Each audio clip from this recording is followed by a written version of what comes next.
Hello, everyone, and welcome to our first ever golf podcast. My name is Golf Guru Greg, and I am joined by Scott Donald, my good friend. Scott, we've been waiting for this week for a long time now. It's finally here, Masters Week. What do you think, man? I couldn't be more excited for the last major of the year. It's been a long time since we watched the Masters, so I'm looking forward to it, man. Of course, we're going to jump right into it in a little bit, but I want to give the viewers a little bit of background about you first, Scott. So if you want to kind of introduce yourself. Okay, I'm Scott Donald. I live on the Isle of Man. I've played golf now competitively for 11 years. I have gone from one of the greatest golf schools back home, playing for my country, to playing collegiate golf. So I've definitely got a little bit of good background and love golf since the age of about 9 years old now. So Yeah, it's always fun to golf with you. I always have a good time. Learn a little something here and there each round. Real quick question before we get started. Most famous golfer or coolest guy, well known that you've played with through your career?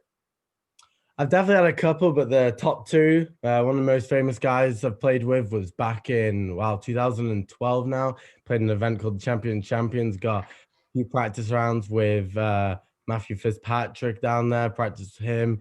Then I've got to give out a shout to my own personal coach, Michael Brooks, who played Walker Cup. He's played on some tour events, and yeah, those two are the guys I look up to the most in the golfing world right now. Nice, very cool. Okay, so without further ado, let's jump right into our course overview of the Masters. So let me read you this, Scott. So we have a field of 92 this week, I believe. I think it started at 95 or 96. We had a couple withdrawals due to COVID. Sergio's out, Neiman is out. I think like Angel Cabrera is out. So I believe we're down to 92. We're teeing it up in Augusta, Georgia, with only 50 golfers making the cut, plus ties.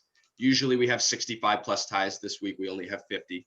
And the 10-stroke rule will not be coming into effect this week, which means that if a golfer after the second day is within 10 strokes of the guy who's in first, then normally they would make the cut regardless of where they're at. So they could be in 100th place and still make the cut. You know what I mean? That rule is not going to take effect. So it is only 50 plus ties this week, which is interesting. So yeah, that is a little bit of that with the cut. Another factor we have buzzing around the golf community, Scott, and I want to talk to you about this a little bit more, is the weather. I know that it's looking like it's going to rain Thursday. I was just looking at it right now, actually. Thursday, it looks like it's going to rain from about 7 a.m. to maybe 1, around there.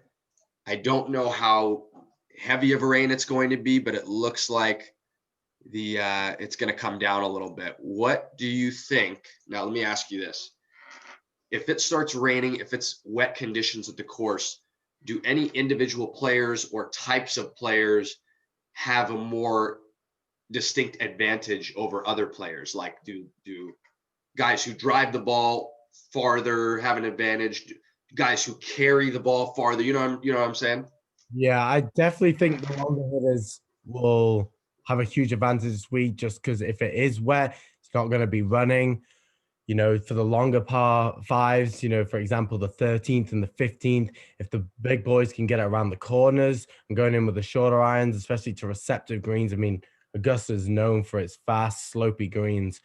So going in with the shorter irons possible and trying to get that, the spin and the close control is going to make a huge, huge difference this week. So definitely the longer hitters, and also iron play is going to be huge. A lot of people think Augusta is just a drawers type of golf course, how the game's going, just the longer hitters do every time.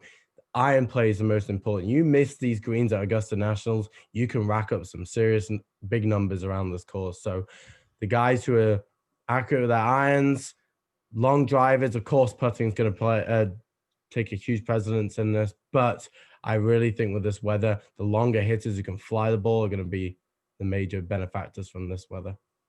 Okay, awesome. Yeah, I know the weather. I've just been keeping tabs on it all day. just kind of what it's going to do. It looks like Friday, it's not going to rain too much. Looks like it. And the wind isn't really picking up at all throughout these couple days. Averaging that I'm looking at is about 6 miles per hour, just kind of throughout the day, I guess. The showers, what really scares me almost is the showers on Thursday morning.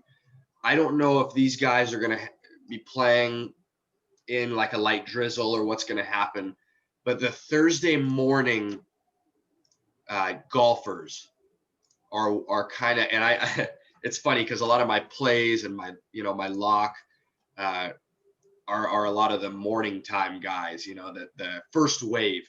So I'm very skeptical that I'm getting kind of eerie about the weather. It's a really big factor. It really is. I feel like people don't really think about it. They're like, oh, I'm going to bet this guy or play this guy. They don't take into consideration the weather.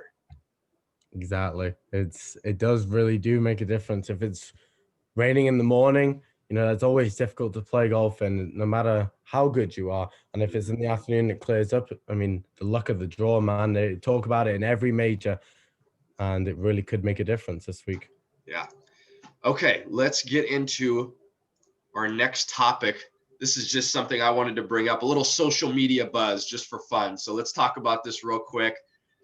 First one, this is just to recap or reiterate what this is, just what we've seen throughout social media so far this week leading into the week. The first one that I noticed that really caught my eye was this picture of Gary Woodland.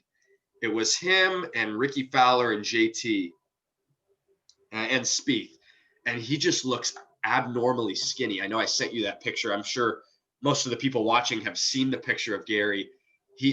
I know he was injured. I think he had a hip injury, but he does not look like the normal Gary Woodland that we've seen in the past.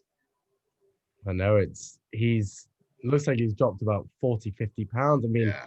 There's Jason Duffner, if you remember him. He was also a big boy at one point and slimmed down a lot and struggled. I mean, I don't know where this came from, if it's diet issues or if he's just not been able to do much since his problem with his hip. And I don't know, we've all known Gary Woodland to be a big, strong guy, on the longer tours on tour.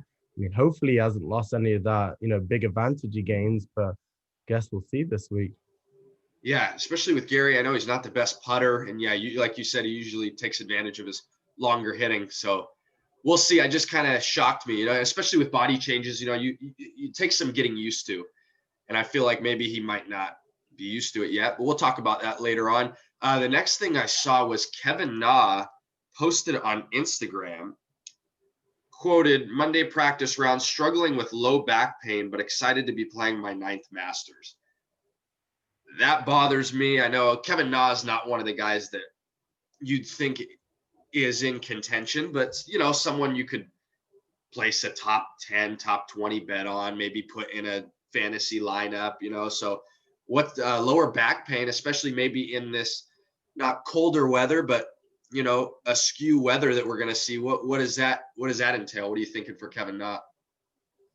I mean, Kevin Na is also known for playing great on big courses. He would have been, a good outside bet for most, but having back pain, I think most golfers have dealt with back pain in the past, and we can all agree it's not something that's going to be good for him in this week. And I am struggling. I feel sorry for the guy. I mean, it is one of the big weeks these guys, train for and look forward to, and to go in with little niggling pains. I mean, we don't know how bad it is. He can get painkillers for it or something to try and ease the pain, but yeah, it's sad to see that he's got some pains going into this week. Yeah, and it's always scary with Na, the withdraw idea that could happen with him. We've seen him withdraw from multiple tournaments in the past. Same thing with Jason Day. I know they both kind of suffer from the back pain, and we really see it with the withdrawals that they make during the tournaments that they play.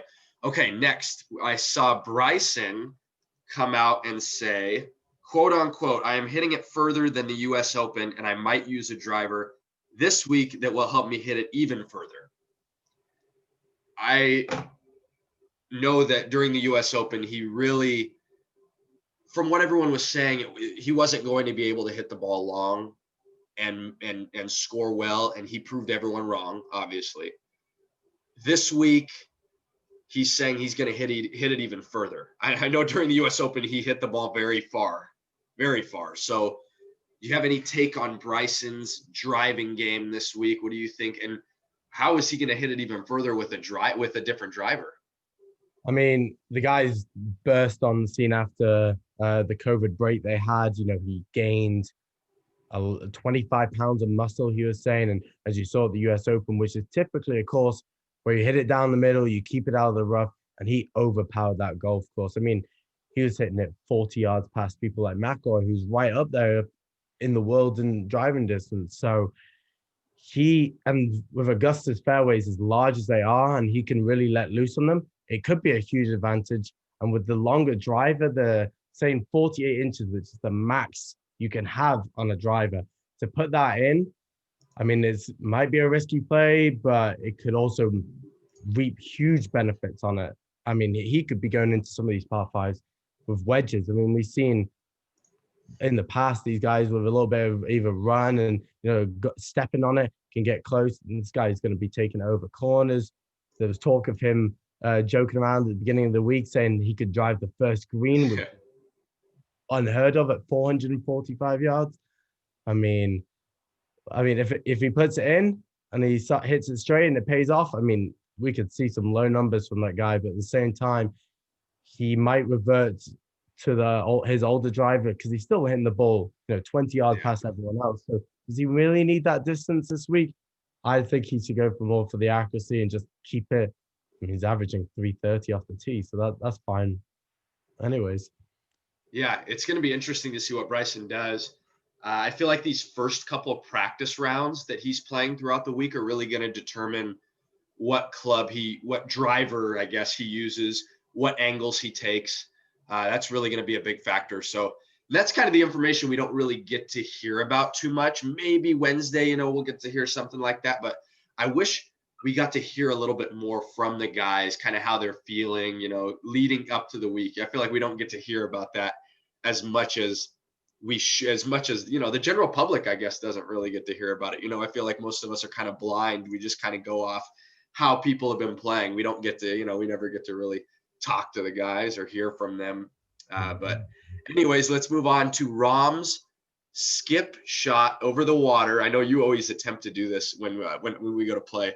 The hole-in-one, I guess he had 2 within the last 2 days, but this skip shot over the water, I want to ask you something. What are the odds of him making a hole-in? How many times could he hit that shot and go without making it? What are the odds? Like 1,000 to 1, 10,000 to 1, 1,000,000 to 1, you know what I mean? Millions to 1. I mean, I've seen it once before. Vijay Singh did it in a practice round, and everyone was going crazy about it. It was an incredible shot. You said probably most golfers, when they see a bit of water, they think, oh, can I see how close they can get it? If you can get it on the other side, that's a big achievement. To go in, I mean, the 16th is famous for hole-in-ones, but that was an incredible golf shot. If you have the chance, you've got to go and watch it. It's truly an amazing. Insane. It was an insane clip. I saw it and I was like, there's no way that's going in. I mean, the thing rolled on the green forever and then finally dropped in the hole, but what a shot. Okay, last thing from the social media buzz. Dustin Johnson had an interview today and they asked what his favorite thing was about the Masters. And he said, sandwiches. I mean, Dustin Johnson, one of your favorite golfers, is that just a typical Dustin Johnson response, or like, what is he trying to say? That sounds like just Dustin to a T. I mean, the guy doesn't seem to take life too much serious. I mean, the guy was a world #1 golfer, won a major, 20 plus tournaments he's won. And he just looks like he's out there for a little Sunday stroll with his buddies. He doesn't see, I mean, it's Masters week. These guys are preparing for it. That, this is what they work for. It's a dream of every single golfer to put on that famous green jacket. And the guy's saying, I like sandwiches there. I mean, wow. It's interesting. I feel like a lot of people are really focused and Dustin is just kicking it. there to play and have a good time, man. And that could be good. That could benefit him, especially because I feel like he is one of the guys who gets more nervous per se when it gets down to crunch time. Maybe not nervous, but it gets to him in that the pressure might get to him, like we've seen in the past. But anyways, moving on, let's move over to the plays of the week. So what we're going to do is we are going to give our plays. Each of us have 3 plays that we're going to give, 3 fades, and then our lock of the week. So our 3 kind of favorite plays, our 3 fades, bigger name fades that we're not too sure about, and then our lock of the week, our absolute favorite play, which we'll jump into at the end. So with our plays, Scott, I will let you start, and you can it don't matter the order, you can give your favorite or just one of your plays. Go ahead, floor is all yours. Okay, so one of my favorite golfers and has to be in my plays of the week is Louis Oosthuizen. The guy's got a tremendous record around Augusta. His game suits it. He's lost at a playoff there before. He's come tied seconds. He's had top 5s all over the places there. The guy, I think, is due, another major. He's not done just yet. His iron play is impeccable.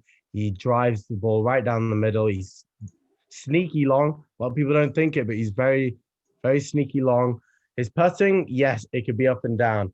I mean, if it's on, he's right up there this week. He's got a great chance. If he's not on, then I still think his long game and his iron play will keep him within the hunt. So I think he's a really good, bet this week.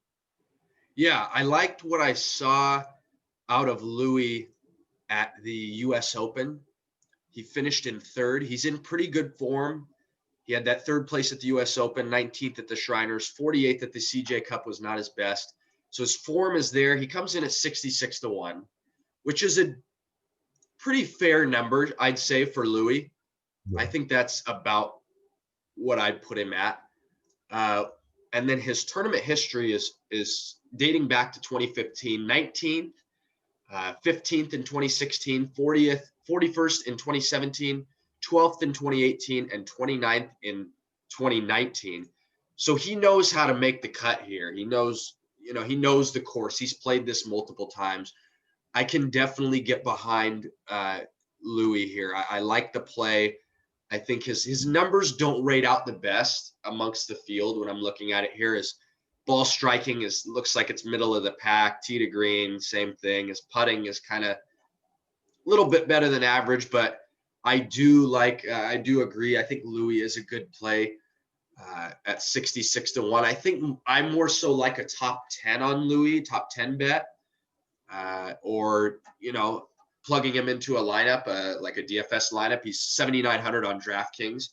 I think that's a fair price. So yeah, Louis could definitely be a good play here. I'll go ahead and give one of mine now. I'm going to start with Patrick Cantlay. I really like Patrick Cantlay this week. He is coming off of a win at the, let's see, I think he won right here.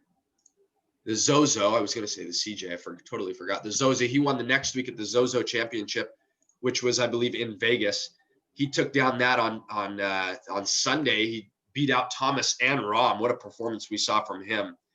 I really like Cantlay here. I think that this is only his 3rd time playing the Masters, I believe. Yeah, he was cut in his first event, 2018 at the Masters. Last year came in 9th place, finished in 9th, had a fantastic day 4. Let's see, I have it right here. He was, where's he at? Cantlay right here, finished 10 under at the Masters. He actually had a chance to win. He was 12 under after 15. He had just eagled the par 5 and went bogey on 16 and 17. I mean, if he puts up a birdie, pars 1, birdies 1, all of a sudden he's tied for first with Tiger and we're seeing a playoff. I like what Cantlay has to bring to the table, though. I really like his numbers among the field. Let's see. So right here, pulled up Fantasy National, so it gives us all the stats.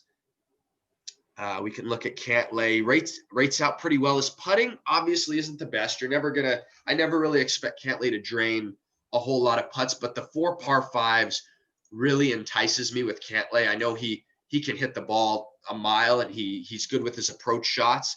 He's better than most among the field in his approach, and his off the tee is pretty good too. So I really like what he has to offer. I think that he's definitely one of the guys that I'm going to be plugging into my lineups. I think at 25-1, that's a pretty fair number. I would have liked to get 28 or 30, but 25 is good too. So I like Cantlay this week. I think that's definitely one of my favorite plays here. I think that's a great play. I mean, the only thing I have against him is you said it's his third appearance at the Masters. Yeah. And it's a course you kind of, told by the pros that you need a little bit more experience on. I mean, the guy, as you said, he's just won recently. He is a great ball striker. He's had a great, he's had a good Masters in last year, tied ninth. He said just struggled in the last couple of holes, which was a shame to see. But that I think he's also the one I would put in a top 10 bet. He is very, very solid player. He's a top 10 ranked player in the world. He's really coming into his own. He was world number one amateur. A lot of people expected a lot of him. He's maybe not delivered as much as people have expected coming out of college, out of the amateur ranks. But maybe this is the week he breaks through. We've seen one breakthrough winner this year already. So could it be time for him? Yeah, I think the win gave him a lot of confidence, and I think that's the big thing with Patrick Cantlay is confidence. He was struggling for a while, I'd say a month or so ago, and I think his confidence was pretty low. But I think for him with that win, I think that's really going to help him over the next few months. I think we're going to see really good golf out of Patrick Cantlay. A couple stats that are important this week: driving distance. He ranked 40th overall amongst the tour in 2020. And birdie or better percentage, he was 18th. So those are two categories that were obviously everyone's kind of looking at, and I think those are both really solid. 40th and 18th. I think those are really solid finishes. That those are the 2020 stats that we saw. So I really like what we see right there from him. Okay, let's jump into your second play of the week, Scott. Go ahead and give us that. I'm gonna go this one with Paul Casey. I can see the grimace there that you have, but Paul Casey, I mean, he's come off a great US Open this year. I mean, he played fantastic, had a good chance to win up there. Just came up short. He's played well in the Masters in the past. Guy, again, sneaky long.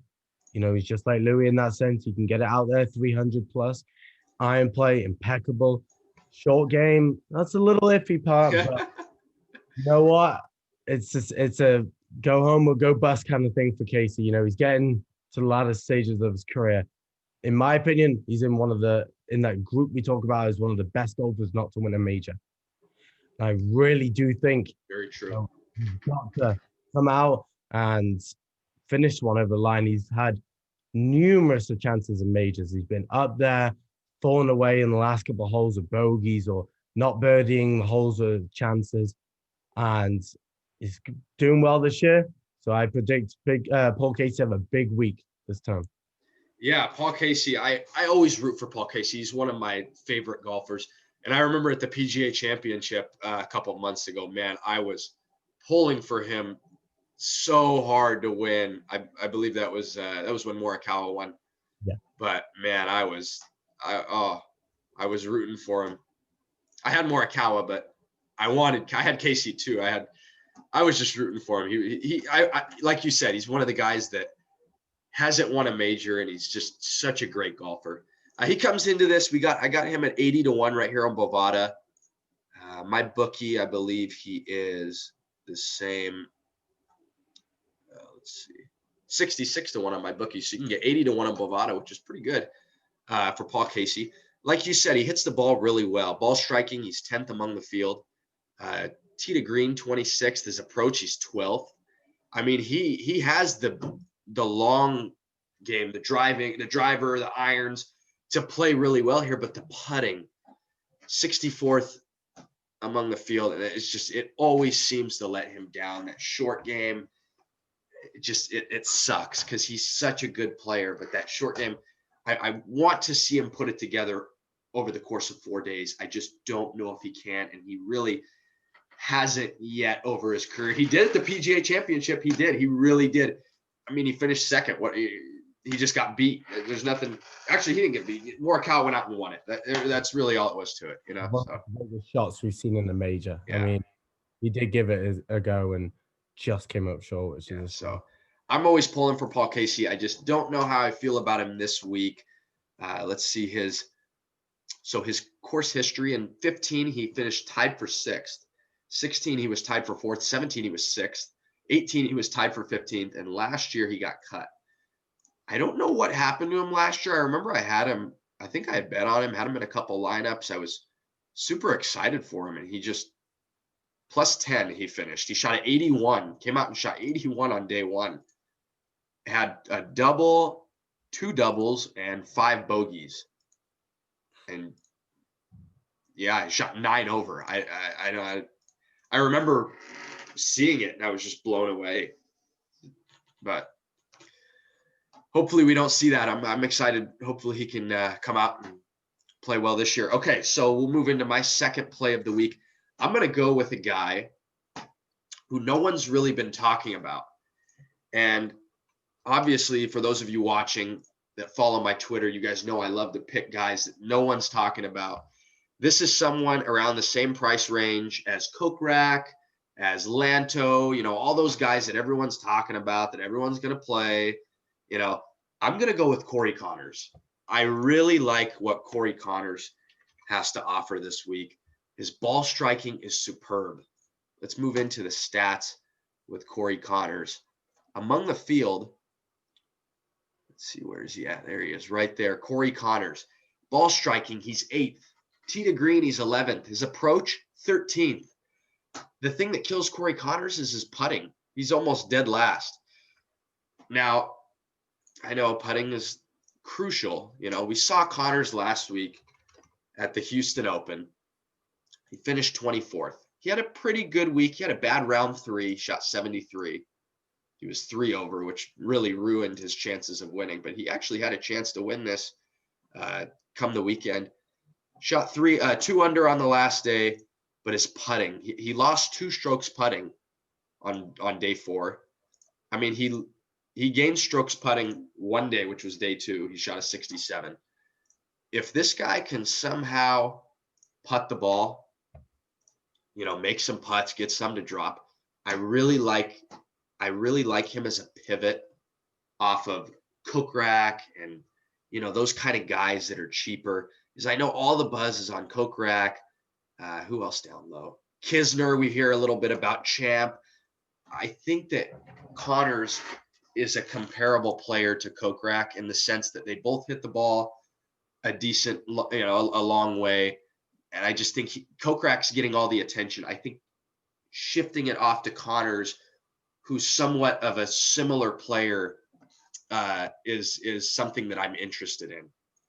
Like I said, he hits the ball really well. He comes into this. I saw a number of him. I think I saw him at 200 to 1 on Bovada. He was 175 to 1, on my bookie.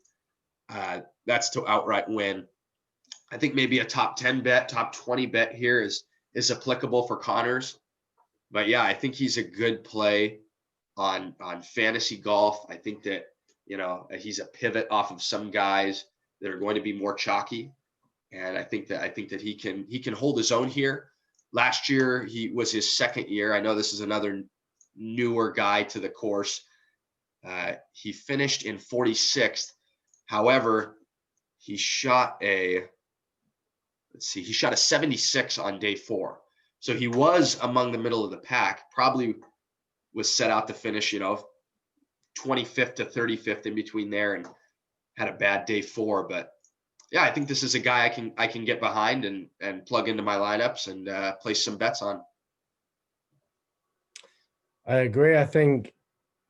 Don't think he's going to win this week. I think that's pushing it for a guy who has one professional win in his career. And the second time, you know, first time was in 2015 and he missed a cut. I think came tied 73rd. Yeah. And as you said, last year, tied 46. So that was, you know, a better return. You said a lot before day 4. from middle of the pack and, struggled. But yes, he might be an outside. Those stats blew me away. I did not know he was that good off the tee and that good close into green. It's just the putting that's letting him down. Yeah. Same with Paul Casey and my side. Both great tee to green, incredible. Can they get the flat stick rolling? They could make a run at this green jacket, man. Yeah. Yeah. With Connors, and another thing that I just saw that slightly bothers me a little bit with Connors is I feel like he might not be ready yet for the big stage. I mean, we see him at the PGA Championship, he missed the cut. U.S. Open, he missed the cut as well. And those were things I looked at before when deciding on if I liked him or not. That's one thing that it really nerves could get to you. I know we just talked about it with Dustin Johnson in the past. It's really this is a big deal. I mean, this is the Masters. This is one of the biggest tournaments in golf. So, for a guy like Corey Connors, just kind of a average golfer on the PGA Tour to come out, I'd say a little bit better than average, but to come out and play with the big boys, it's not easy. But I think he can. I think he has the game. But we'll see. Okay, we'll jump into your last play of the week. Go ahead. I'm going to go with the big guy, Tony Finau. Wow. I mean, I really do fancy his chances. Yes, I've just slated your pick in only having one professional win. That's all Tony's got. But the guy has come close so many times. He does it on the big stage. Unlike Connors, he is represented in President's Cups. I think he may have played in a Ryder Cup, if I'm not mistaken. Big time player.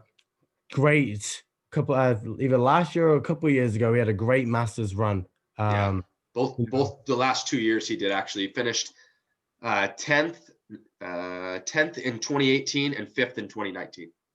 So that's it's coming down. So 10th, 5th, and hopefully first this week. I mean, the guy's one of the top 3 longest players on tour. He's going in with short irons. Putting, it's again the same with all 3 of my guys. They can roll the ball really well on their day and they could shoot low, but he does usually struggle with the flat stick, and that's what's held him back in winning tournaments. I mean, I remember in one of the Masters tournaments where either last year or the year before, when he did well, he actually dislocated his ankle in a practice round. Oh, yes. Yeah, yes, I remember that. Celebrating.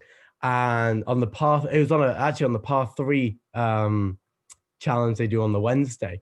And he dislocated his ankle. Yeah. And I remember everyone was going, oh, that's him done for the week. And look what he did. So obviously he likes this place, and it would be great. I mean, everyone loves Tony Finau. He's one of these guys you can't hate on the tour. He's funny guy, big smile all the time, plays the game the right way, beautiful golf swing, can move it both ways.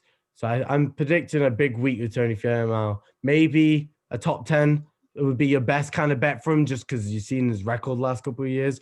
Maybe it's too soon for, a major win. These things are hard to win, man. And we talk about to win an event on the PGA Tour, never mind a major, which comes 4 times a year, biggest events. So it's maybe a little bit too soon, but I wouldn't be surprised if he's up there on back 9 on Sunday when they say the Masters begins.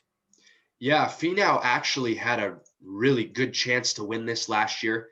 He shot a 64 on day 3, and then came into day 4. He was tied for second behind Molinari, was in first, had the day 3 lead. And Finau, actually, he was playing okay even through 9, and he went bogey, par, double. And it really ruined his chances. He birdied 3 out of his last 6, but it was too late. I mean, there was no comeback from there. We see that with Tony. We see him tend to fall apart on a couple holes on day 4, and it really sucks because Finau is such a great golfer. A couple stats for you on Finau. I was just reading.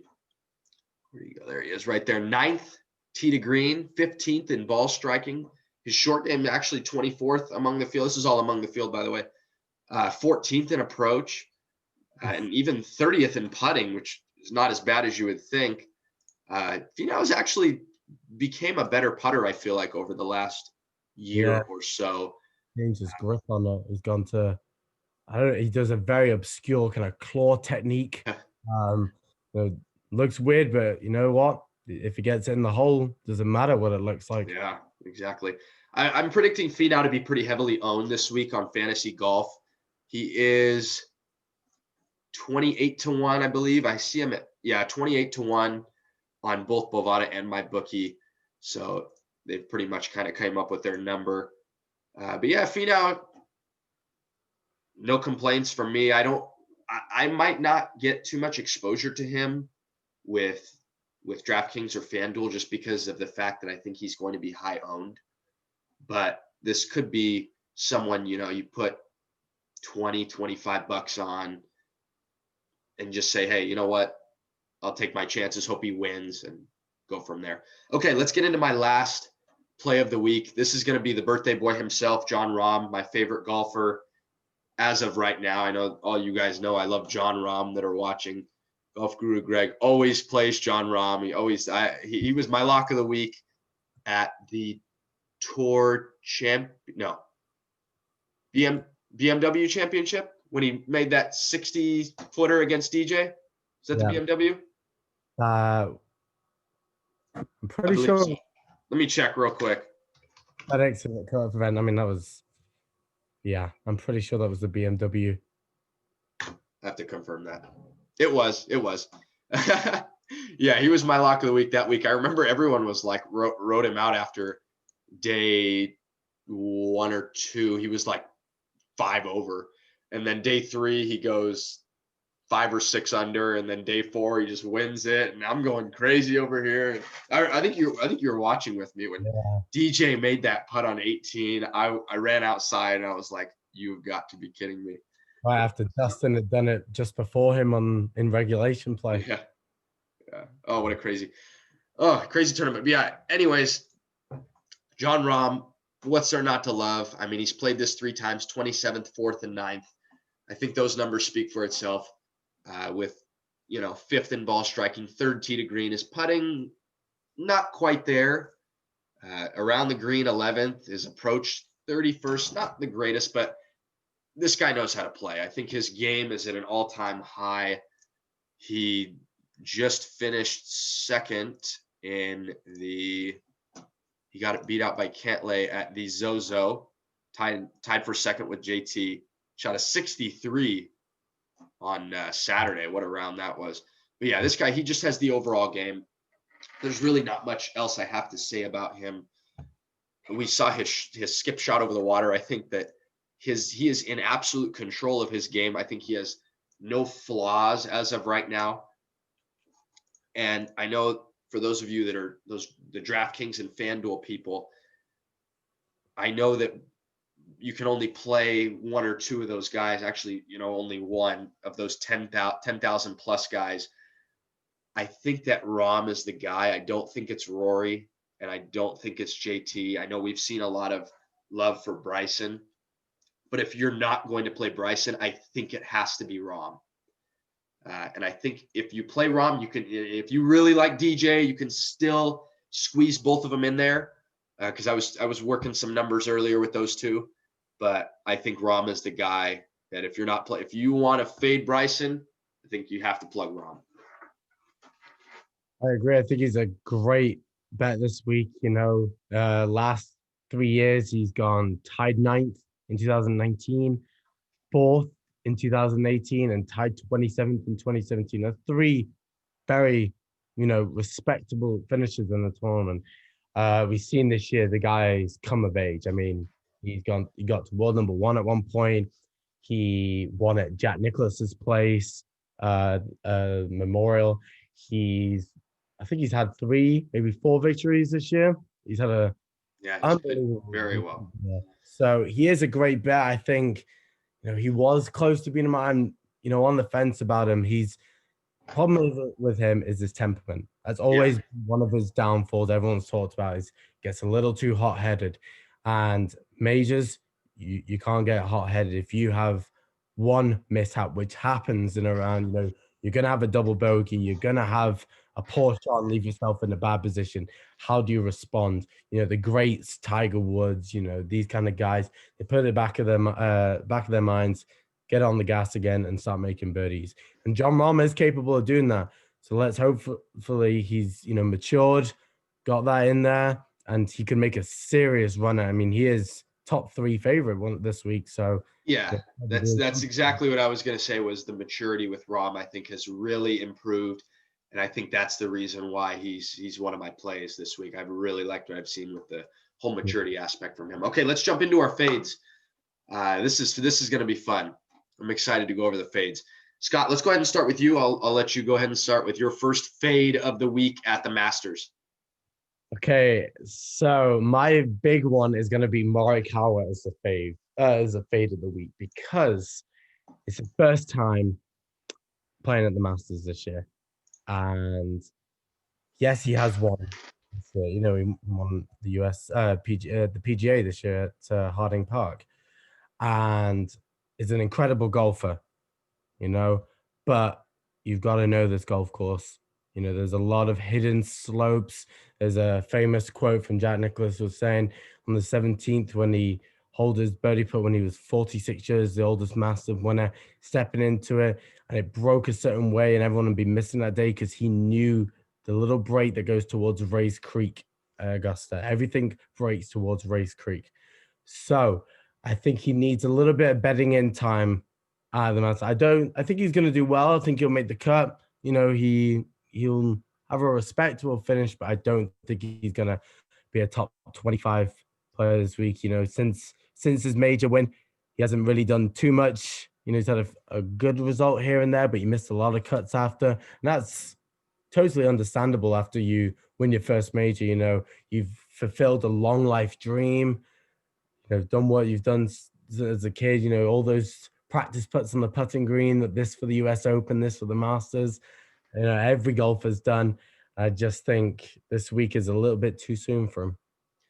Cut at the US Open, cut at the Shriners, 12th at the CJ Cup, and tied for 50th at the Zozo. Those are his last 4 appearances. Has not yet played this course in tournament style. I can get behind you on this one, but I also feel like this could be a sneaky play in the DraftKings world, just because I don't think a lot of people are going to tail Morikawa at 9,500. Personally, I like Cantlay at 9,600 a lot more, and I even like Hatton at 9,400 a lot more than Morikawa too. So this is tough, and I liked what you said. You said one thing that made me is, at first I was like, okay, you know what, never mind. I think Morikawa could be a play, but you said one thing with the slopes of the green, the way the putts are going to go. Morikawa struggles with his putting to begin with, and that could be the icing on the cake with his putter just ultimately giving out this week and having not rolling anything in. Okay, we'll go to one of mine. I'm going to start with Sungjae Im. Not one of my favorite players this week. I really was disappointed what I saw from him last week. In a pretty mediocre field, he finished in a tie for 50th. And here is the reason why I am fading Sungjae. Let me go to what I had pulled up. Where'd he go? Sungjae. There he is. Sungjae, this is right here. And this is normally something he thrives in, is his driving accuracy and driving distance. Driving accuracy week average was 46% last week. I think that if Sungjae is he's missing fairways, and his greens and regulation percentage was 61%, which is fair, but I think that if he's missing fairways, I think he has no chance. His putting isn't good enough to propel him to make enough birdies to where he's gonna play well. I'm not backing Sungjae at all this week. I think he's a fish play, and I think that's why. Let's see what his number is. His number 125 to 1. It's 125 to 1 for a reason. I don't think he's a play. I'm full fading Sungjae this week, and for a guy who's normally good at driving the ball, if that part of the game isn't there, then why am I going to play him? You know what I mean? Exactly. I don't think he's a good player this week. Yes, he's a great iron player. really good. And that is very key this week. But, he's only won on the PGA Tour once. I don't think he's played at the Masters ever. So I think Let me check. Yeah, this is his first time debuting. first time. So that's always difficult. You said you got to know this golf course. Um, yeah, I didn't know about his stats and driving. He's struggled the last couple of weeks. I mean, he is probably not going to be much of a feature. I don't think he's going to be, shown much on the TV. I don't think he'll miss the cut, but I don't think he might just squeeze in on the cut and kind of hopefully make the weekend and shoot averagely and be middle of the pack or something. But nothing special from him this week. I agree with you. Yeah. Okay. Let's jump into your second fade of the week, and I'm hoping you're going to talk about the guy we talked about earlier. So go ahead and jump right into it. My last two fades are both going to be previous Masters winners. The first one is Bubba Watson. I mean, it's hard going against someone who's won there twice. I mean, he has probably hit the greatest shot in Masters history. If you'll remember back to the playoff when he hooked it 80 yards around the trees in the middle of the forest to put it on the green to win the green jacket. Yes, he can show up and he can blow everyone out of the water, but that was the old Bubba. We haven't seen anything like that in recent years from him. I don't think he's, done much. I don't think this is a week for him. I think he's going to struggle a lot. He's doesn't cope with the pressure as well as he used to. He get away with hitting these big long bombs. When he was winning, he was the longest in the field by a mile. He has that. Everyone's caught up and he's getting left behind now. He's an incredible story, not having lessons in the past and winning majors. I mean, that's hats off to the guy, incredible achievement. But I don't think he even makes a cut this week. Wow. 31st at the US Open, 7th at the CJ Cup, and 4th at the Zozo. Those are his last three appearances. Oh, wow. So he has very good form right now. However, here's why. At first, I disagreed with you. I really did. I think Bubba is a good play. But I'm looking at the odds. And this is my issue. I have Bubba at 28-1 on Bovada, Hideki 28, Patrick Reed 28, Finau 28, and Tyrrell Hatton 28. I would rather bet all, four of those guys at 28-1 over Bubba. That's my thing. So I will have to slightly agree with you in the sense that I think there are better plays out there. I like Tyrrell Hatton better. I like Reed better. I think those guys are better players than Bubba. Like you said, he's getting older now. He's not up to the same player he was in the past. But, he thrives at the Masters, 5th in 2018 and 12th in 2019. So we'll definitely see what he brings to the table this week. My second fade of the week is going to be Matthew Wolff. This one was tough. I know I walked into your room earlier and I was like, yeah, Matthew Wolff, this is a play. Trust me, this guy is a play. I started doing a little bit more homework, and I don't think his game is there. This is his debut at the Masters. And I think I was listening to either Pat Mayo or Rick, and one of them said, when Bryson plays well, Wolff plays well. And yes, I do think Bryson is going to play well, but I think Wolff's game is not where it was a month ago. I think he's losing track of his driver. Maybe he's going through some small swing issues. I'm not ready to back Matthew Wolff at 8,500, at 33-1. I believe that number just went to 40. Yeah, you can find him at 40-1 now. I'm not ready to do it. I don't think his game is there to win for the first time at the Masters. We saw him at the US Open. He was winning going into day 4 and he blew up and Bryson won. I don't think he has the capability to win. Do I think he can finish top 20, top 10? Yeah, maybe, but I think there's better plays. I think that I'm not interested. Yeah, he rates out well off the tee, rates out well with his approach, but I'm not ready to back Matthew Wolff. I want to see him play here once, and then maybe next year I'll be like, okay, yeah, he proved me wrong. I have to disagree with you on this one. I think yes, I've been banging on about everyone needing to have a little bit of experience on that. And that might be evidently the biggest factor on him not winning this weekend. However, as you said, he was going into the US Open with a lead. The USPGA earlier this year, he had a chance. This guy is the real deal. Hits the ball a country mile. Yes, his swing's a little funky, and I'm sure a lot of golfers watching this will, giving it a go on the range and seeing if they could try it. But this boy can play. I mean, he's seriously good, this guy. I mean, watching him come out of Oklahoma, was Oklahoma State. Yeah, Oklahoma State for golf. He won the NCGA Divisional One title there. He's won on the tour. He's, as I said, done really well in a couple of majors this year. He's in contention, it seems, most weeks. Guy can putt. The guy can drive. Great iron player.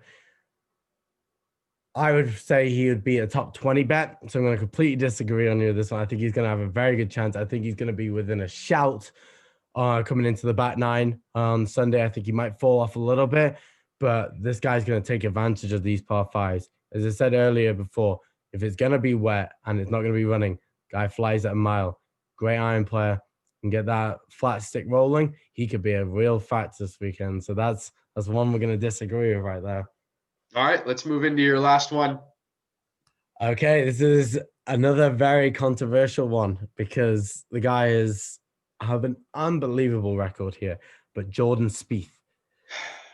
And it's hard to say because, as I said, last year had a great chance to win and decided to take a 7 on the 12th, which, a lot of famous people have done in the past. They've plopped it into Race Creek on the famous par 3 and struggled. However, I think his game this year going into it is in tatters. As he said earlier this year, he doesn't know where the ball's going left or right. And for golfers, good caliber, they have a miss. For example, myself, my miss used to always be left. So I used to know where that was the problem. So I'd always give myself a bit of leeway. Jordan Spieth could be setting up for a draw and could knock it 95 yards out to the right. We don't know where this thing's going. Yes, he's an amazing putter on his day. Great iron play, and if he can keep it on the fairway, will be a factor. That was, 2016 to 2018 Jordan Spieth. This isn't 2020 Spieth. The guy is not featured. The guy is struggling. I'd like to see him do well. I'm a big fan. I've always talked about him. He's going to go down as one of the greatest golfers ever. The guy's got 4 majors. I mean, that's an amazing thing to do. And there's not many golfers that have won over 4 or more majors in this world. And, you're talking and Dustin Johnson, people like that haven't even got near that number yet. So he is a phenomenal player, but his game is just not there. He needs to work. He needs a coach to sit down there and figure out a way how to play golf again, because he's quickly struggling to even keep his card. It seems. I know this year I was looking at stats and his scores. If he doesn't have exemptions and past wins, I don't think he would have made the top 125 this year on the money list. Yeah, this is going to sound ugly. Dating back to 820, cut at the Northern Trust, cut at the Safeway, cut at the US Open, 38th at the CJ Cup, no cut event, 41st at the Zozo, no cut event, and was just cut at the Vivint Houston Open. It has been very tough sledding. I think his best finish since the restart, I'm seeing the Memorial where he tied for 13th. I think that was his best finish. I mean, it's really ugly for Spieth.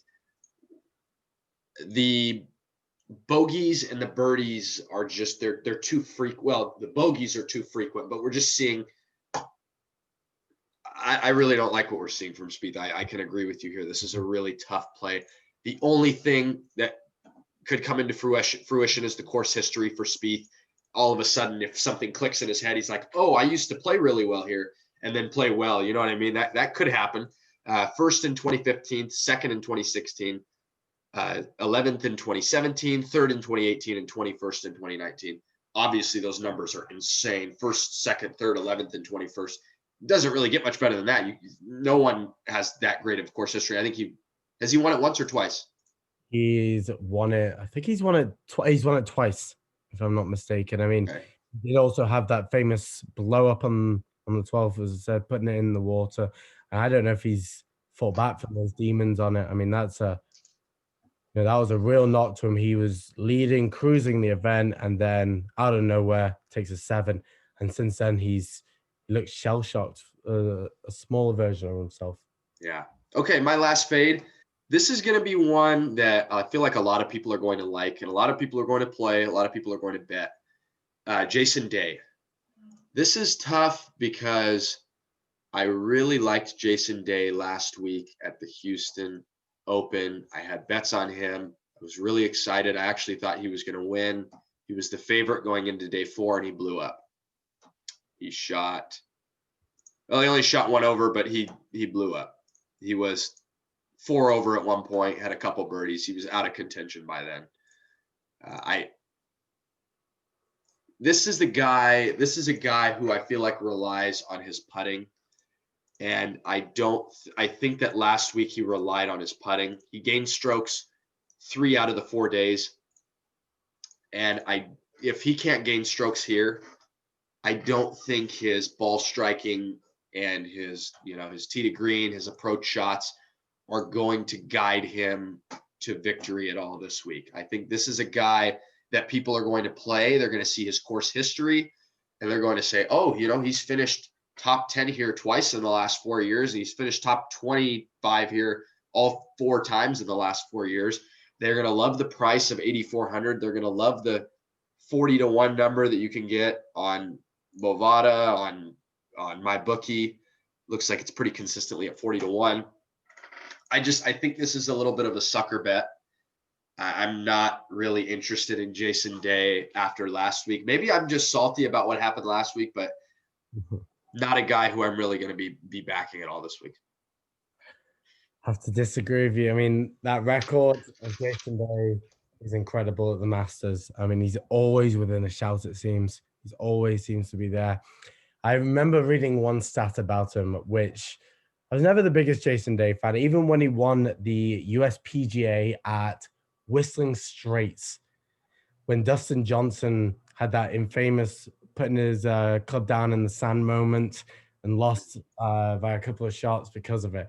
But I remember reading a stat, and this is an incredible thing. The tour average for putting of 8 foot is about 53%. There was one year, a couple of years ago, or maybe last year, Jason Day's stat from 8 foot and in holding was an unprecedented 93%. And that is mind-boggling to think. And at Augusta, how many times have you seen on the TV a 3-footer and the guy's either aiming 90 degrees to the side and waiting it to swing in, or one of the most famous ones was Ernie Els 6-putting the first green. I mean, it was from a very short distance. So this guy, has won a major. So he's been there and done that. Second, he's an old world number 1 golfer. Thirdly, won numerous times. Fourth, has a great record at the Masters. Fifth, still an amazing golfer. Yes, he struggled with vertigo and back problems and everything under the sun. But this guy is a seriously good golfer.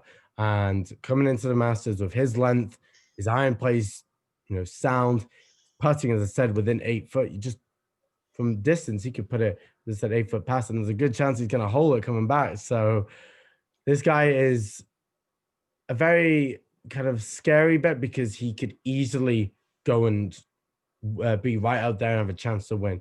He could also miss the cut. So I think I'm leaning towards the more the side he's going to do well. As I said, I've got more into Jason Day. He is a great player, and Aussies have a fantastic record on there. I mean, Adam Scott's won there. Mark Leishman has a great record around there. Something about these Australian guys around Augusta, man. They like that place. So I think I'm going to disagree again with you on this one. I think he's going to be a good play this week. Fair enough. 2 differing opinions. We'll see what happens. Okay, let's get into our last segment, our lock of the week. Scott, I'll let you start. Who is your lock of the week, brother? My lock of the week is my favorite golfer, and that is Dustin Johnson. I mean, this guy I've got some stats here for you. This is an incredible reading. We thought Jordan Spieth's record in Masters was amazing. Yes, he's got the win, which just tops him. But 2019 tied second, 2018 tied 10th, 2016 tied fourth, 2015 tied sixth. This guy loves this place. This guy hits it a mile. Good iron player, good putter, won a major, won 20 plus times, world number one. Is said calm this week. He's caring more about what sandwiches he's going to eat rather than what preparation he's going to do. I mean, Dustin Johnson, will happily and confidently say this guy will be up there on Sunday afternoon with a shout.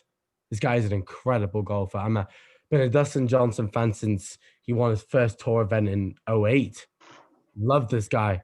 And I really think this is his time to, step up and finally get that second major win. I mean, he should have 6, 7 under his belt by now. The amount of times he's had either rules controversy, he's blown up in the last few holes, he's had someone come in and take it away from him.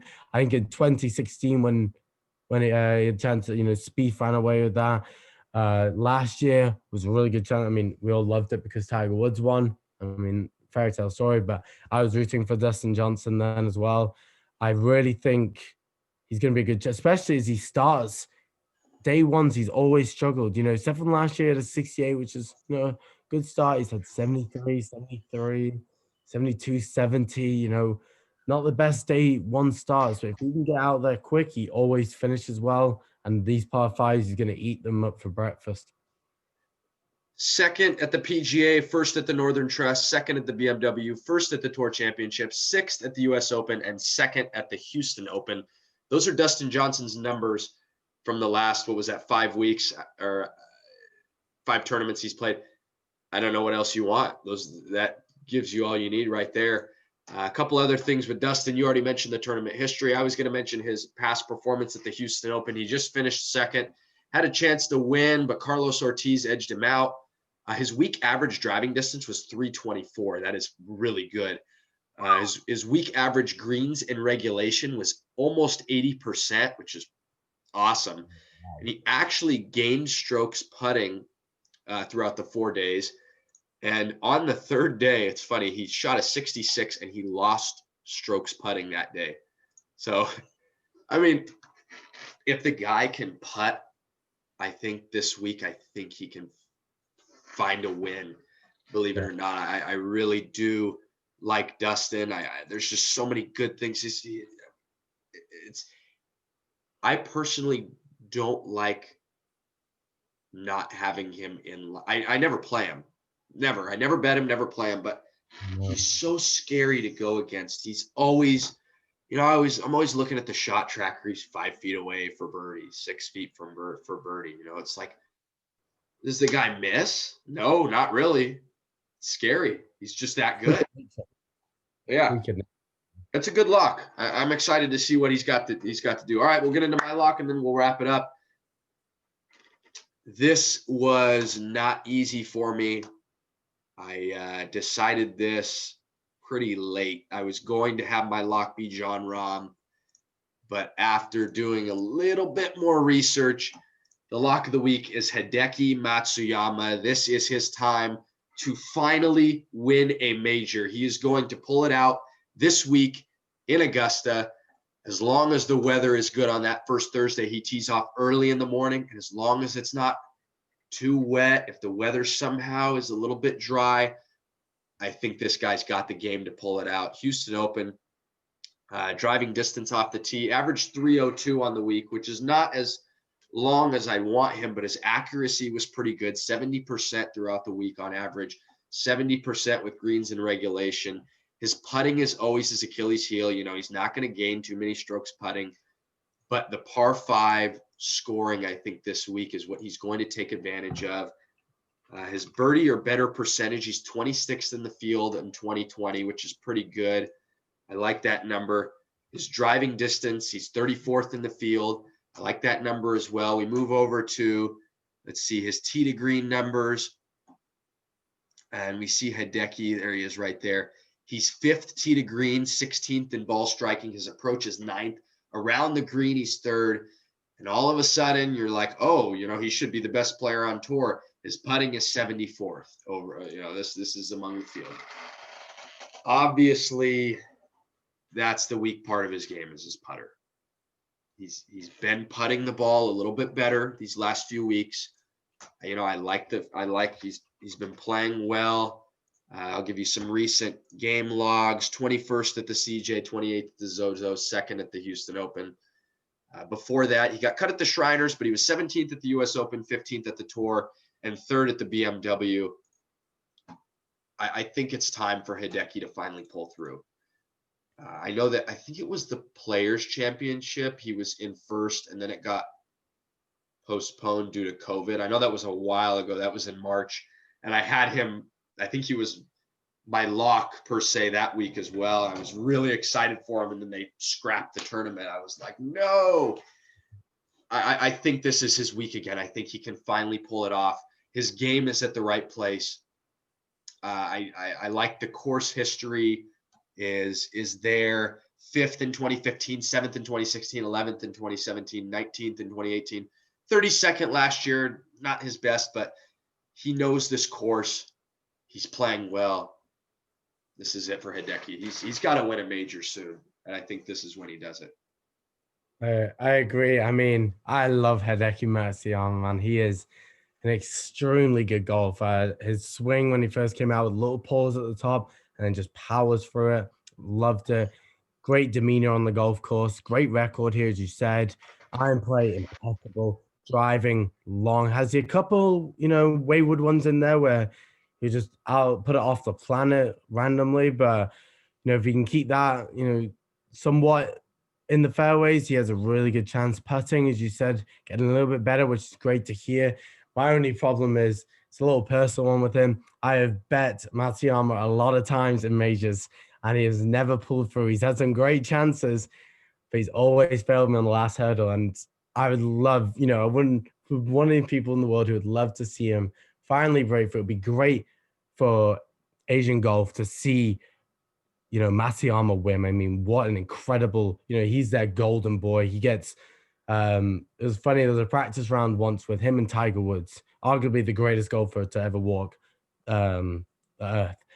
And there was more cameraman around Matsuyama than there was Tiger Woods. This guy is huge, one of the biggest names over in Asia. And I think he is due a win. He really is due a big win to really kick forward his career and put his name up there as one of those top 10 golfers in the world, which everyone knows he can be. He just, for whatever reason, has just failed to get over the hurdle. And I am praying for you. I hope he does get that win. I would be so happy. And I know my father likes him as well this week, and it'd be good to see him do it. All right. That'll do it for this video. I think we might have another video coming where we're going to go player by player, price range by price range, and kind of give our best takes. But for this one, that'll do it. So make sure to like the video, comment below what you guys think. Scott, thank you for your time. Thank you. Any last words? I mean, it's one of my most favorite weeks to look forward in the year. Yes, the tee times are pushed forward, but is that going to stop us getting up early in the morning to watch it? Probably not. So hopefully you'll agree with our locks and our fades, and comment below who you're going to think is going to win this week. Yes, sir. All right. From Scott Donald and Golf Guru Greg, we'll see you guys next time. Have a good one.